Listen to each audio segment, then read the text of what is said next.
KESIENA was crying here 2 Sundays ago that sexual immorality wants to finish the church. They will post video online. People will be attacking me. Am I your problem? Am I your problem? A man of God now interviewed a lady. Interviewed a lady, and she told the story of how she went to a church, and the man of God did not only drug her, he raped her.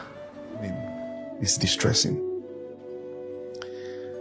It is a story that is going to give all of us a rethink, and particularly if there's anyone who is either a victim of this or about to fall victim of what you're about to hear, you will be able to learn and take wisdom from the story of the young lady that I'll be taking today, whose name will agree to be anonymous.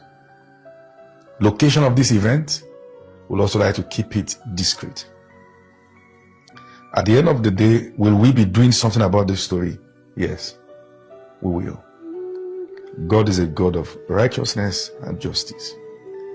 And I'm just going to allow her hit the ground, running, sharing a story from the most convenient spot. Thank you so much for joining me in the studio today. Thank you for agreeing to share this particular story, although distressing, but one that I believe that will liberate people and expose many out there who are fakes and destroying the fold. Thank you so much, Apostle. Thank you. I'd like for you to start sharing the story from the most convenient spot for you. Thank you. All right. Thank you so much, sir, for the opportunity. Okay, so I come from a family where it's been so challenging for us because our both parents retired at a very, very early stage where we were nothing, where we're still trying to fix life and trying to fix ourselves. And it was quite challenging where there are days where we don't even get what to eat at home. Wow. We struggle to go to school. We struggle to eat. We struggle for health. And especially the year when Boko Haram attacked us, that was even the worst of it all, because it's left a trademark in my family, and we had to start all over again from square one. Where maybe for a bit of details, you were in Chibok. Yes, I was. And when the attack happened, okay, it affected you guys. Yes. It affected our relations. It affected us directly. When it affected us, we were not in the vicinity of Chibok. Yes. We were outside Chibok. But it affected us because we were attacked live. So. You were attacked live by yes, by Boko Haram. They came to your location? Yes, they came to our location. And killed people? They killed people, they injured people, and our direct family also was injured. My mom especially. How did you escape? Yeah, so it was just the grace of God, because that period, I don't know, I can't explain it. I only know I was able to climb a wall that was taller than me. Something on a normal day, I can't do that. But because I was running for my life, now my mom was a victim because she couldn't climb.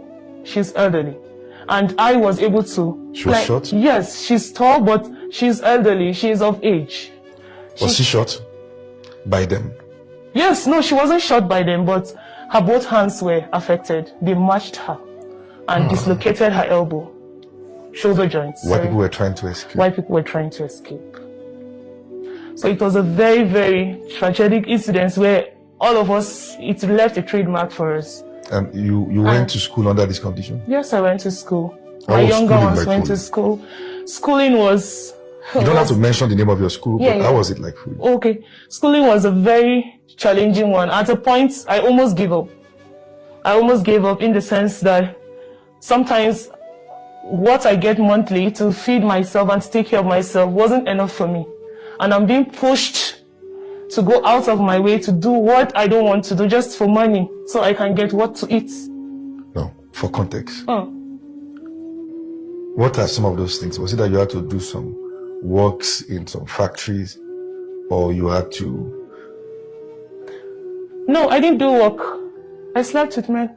To be able to feed? Yes, to be able to feed. To be able to feed. I slept with men. Any man that comes, he likes me. I don't even bother asking him future, vision, no. All I'm after is what he's going to give me to be able to put a food on my table. Yes, and for my younger ones then. Because you had to start taking responsibility for of them. myself at an early stage, yeah. I was taking responsibility at a very early stage. And being a lady, yes, it was hard because some of the jobs I want to, like I've gotten to a place where they do bricklaying. And I asked them, I want to learn, I want to do. And they said no. Because of the community structure and they're not allowing ladies to do that kind of job. But when I saw that, okay, all what I tried to do was not working, I just had to use that as a leverage to get money. And I was actually getting what to eat. There were some that even came from far, not even within my vicinity. Some men came from far to come and meet me where I am. Yeah. And then I will succumb, I'll agree, because with my one mind, because I know it's going to put a food on my table to eat. I won't die. So it was quite very challenging for me through school and even when I finished. Now, fast forward to when you finished, because I needed to have a bit of context to your story. And the context, we will see the importance of the context as we go on with this story. You started off by saying that you joined a church. Yes, sir. Tell me about that. Okay. So at the point of those my challenging times, I needed a Christian body where I can join to at least help my faith and help my spirit, because I got to know what I was doing then in school was not really something that will help me in my future. And my life, I'll end up just useless in myself. So I got to join a church where I found home. And at first I was at peace. Now, and I felt it was home where I can be able to share. Describe your experience from the church, from being a first timer. Okay. And how everything played out in literal terms. Okay. So the first Sunday I went to the church, they called first timers, and I came out. Because I was a first timer then. So they prayed for us, and then when we're standing there, the pastor of the church was like, I want to see you after the service. Specifically? Yes, specifically. I want to see you on that gown. I want to see you after the service. And I was like, okay, thank you, sir. So we went back to our seats, and after the service, immediately, I went to see him. So I knelt down on my knees to greet him. And I was kneeling down still. And then he asked me to go to the altar and pray. To their altar and pray. Tell God what I want. That this is the altar of answered prayers. So I went to the altar, I prayed. I told God what I wanted, putting my challenges and all in place and everything. So I came back to him. He asked me, when I pray, I come back to him. So I came back to him and he said, have you told God what you want? I said, yes. He said, it's settled. So he prayed with me there, and then he asked me for my number. Then I gave it to him freely because I felt, okay, he's the pastor of the church and at least he will pray for me when I need help or something. So I gave him my number and he called me there for me to save his number. He told me his name is and this. And so after that, I got the number and I went back home. So fast forward to that, then he called, encouraging me severally, praying with me on the phone, telling me how the Holy Spirit is laying in his heart to tell me this is what God is telling him about me, that yes, I need help and all. And then he told me to share a bit of my challenges. And I did. I did it with one mind, not having to fear of anything. In sharing with him your challenge at that point, yes, sir. Did you also mention that what you had to go through on campus, and how that at some point you had to do this and do that just to have some money to get by? Yes, sir, I did. You told him that. It's just making sense to you. So he saw a spot right there, right? Yes, sir. Continue. Okay. I told him, with tears in my eyes, I was expressing it to him. I told him this is one of my deepest secrets that nobody knows, not even my family. So I told him, can I confide in him? So I shared my story. You also found out that you have the ability to keep things from your family's knowledge? Yes, sir. Yes, sir. He did, because I stated it clearly. So I told him I want to confide in him, to tell him one of my deepest secrets back then. So I shared it with him with tears in my eyes. I told him how I went through the challenging line and how right now I feel I need to draw myself closer to God, because I don't want to do that kind of life again. So he prayed with me. He told me, he was even sympathetic. He was like, you wouldn't have done that. You know, you're a Christian, but I understand challenges can push one to. So he encouraged me and told me, this is not the end of it. You're not the first, you're not the last. Just know that Jesus loves you and everything. So I found peace. He prayed with me and told me I shouldn't feel guilty at all of what I've done before. So I said, okay, thank you so much, sir. He said he would keep calling to check up on me, to know how I'm doing, and to encourage me. I said, thank you, sir. So fast forward, he had a business he was doing, and I needed to partner with him to be able to get something doing. He called me. He told me this is what he's into. Okay. And he understands I need help because I'm going through a lot. Being a lady, will I be able to do this? And I told him, yes, why not? I can do anything. As far as it's not something that it will take me back to my past life. So I can do anything if it's going to put the food on my table. So he told me, okay, fine. Since you can do it, let's give it a try. And then the following day, he asked me to meet him at his office. That's the office within the vicinity of his business area. So I went there, and then when I went there, I noticed the place was actually a very quiet environment where people were not there, because it was more like buildings, just businesses that are being structured there. And then he said, okay, fine, this is what we're going to do. I'll give it a try. I'll give you a small quantity for you to try. If it goes down well, we'll continue. But you won't really get much profit from the beginning. Just try and just be maintaining it to be rolling. So I said, it's fine. Thank you so much. And I knelt down. I was telling him thank you. I was so happy I found something doing. First time he gave me, I was able to finish it up in 2 to 3 days. And I returned back to him with the balance and everything to roll over again. Now, the second time was when I went back. And then when I went back, he said I should meet him at the office. So I said, okay, fine. Is there any issue? Or did I not bring the complete balance? He said, no, it's fine. Everything is fine. I just want us to do it in writing, so that we'll be able to keep track of whatever it is. Okay, fine. So I entered the office. He gave me water to drink. But I noticed something. The water, he didn't give me to open it. He opened it and put it in a cup. So I was like, sir, you wouldn't have even done that. He said, no, it's fine, you're my visitor. So I took it and I drank. All of a sudden, I started feeling dizzy. I started feeling dizzy. I felt like I was sleepy, but I wasn't sleepy when I was coming. So what happened? I started feeling sleepy, my eyes were closing, but I was just trying to... Is this the pastor or someone else? No, the pastor. The pastor. Yes, sir. The pastor. So I was feeling dizzy, and he now said he's coming, just a minute. Then he stepped out. Before he came back, I had already laid down on the decks. I was very sleepy. Now I laid down on the decks, I was sleepy, and all of a sudden he came in. He was like, you're tired already? And I was like, no. So I just pretended and I sat again. Then he sat down, he was like, okay, he wants to tell me something outside what we're supposed to discuss. I said, okay. So he started telling me, do you know, you're a beautiful lady, you have a very good heart, you have a very good body structure, every man will want to come close. I wish I knew you before now. And all. He said, do you know, I know I'm married, but then, do you mind if you can be more closer to me, be a friend? And I told him, sir, you're my father in the church. I can't be a friend because that will be more. He now said, yeah, don't worry, just feel free. I mean no harm. We can be close. And if you have any problem, trust me, I'm going to do it for you. Then I don't know what came over me. I heard the part, if you have any problem, I'm going to do it for you. And I was like, God, thank you. I think this is the family I've been waiting for. At least they'll put me in track. So I said, okay.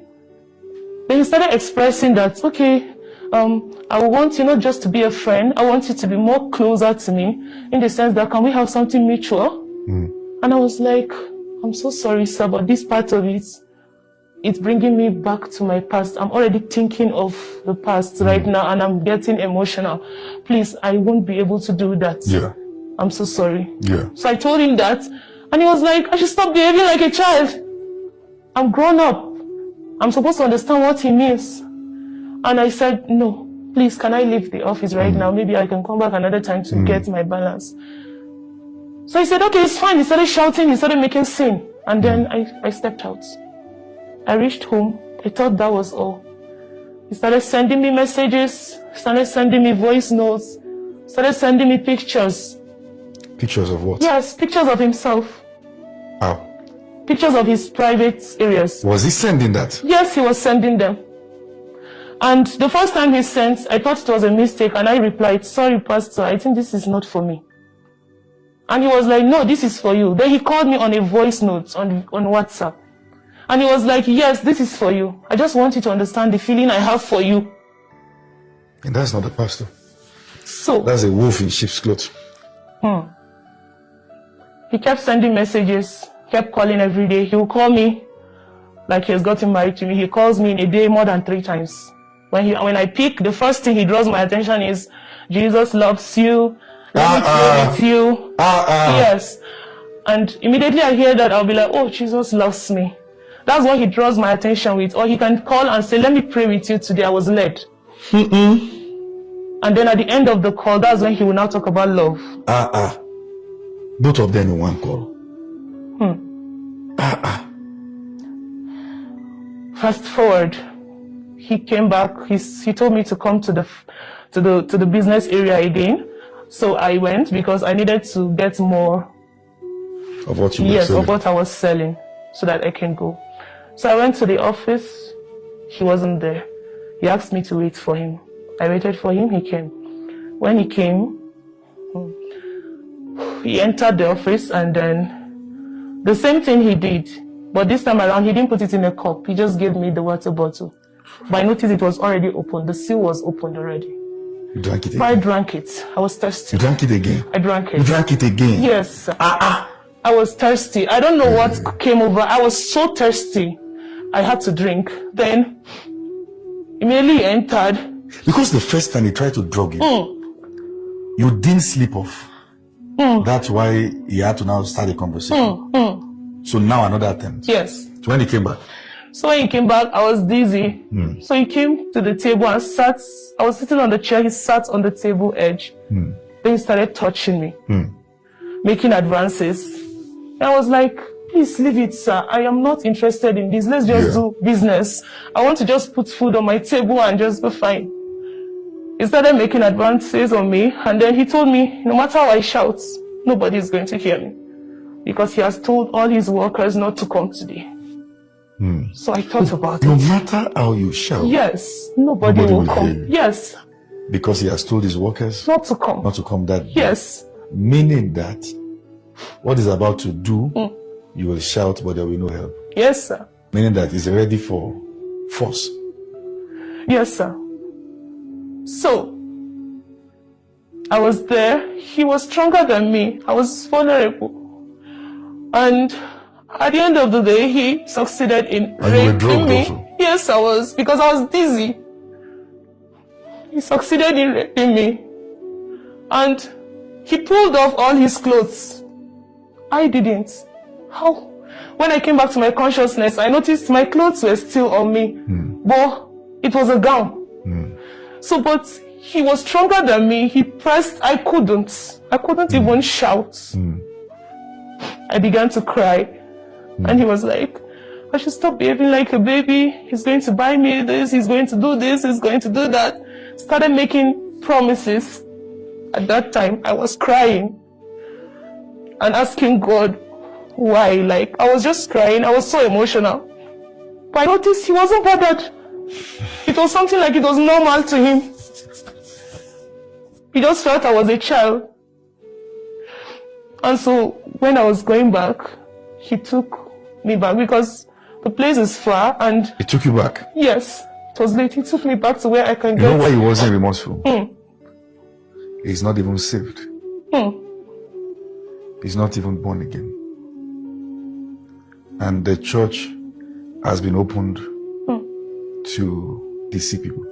And let me say this for the record.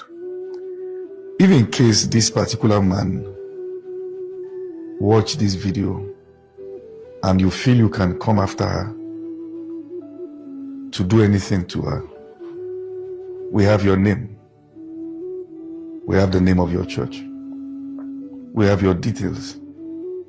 And we have part of the messages you have sent. We will come for you with full force. You know, while the rest of the world may not be able to trace who is speaking and where this happened, I know the culprit can. And I just want to say this for the record, that we are not naive people. Although Christians, we are not stupid.